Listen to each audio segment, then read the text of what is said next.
confunde todo, pero sobre todo me confunde el mar. Llevo desde el 2007 al 2020 y espera, sacando fotos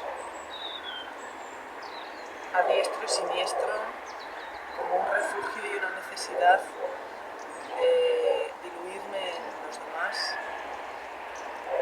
porque no me soportaba a mí misma en mi propia soledad. Y ha sido una gran terapia porque aunque recordar y ponerlas, subirlas a la web, que no es una web, es un blog que parece una web, recordar tanta experiencia vivida, haces un rewind, rebobinas sobre tu pasado y a veces es duro, pero las cosas pasan por algo.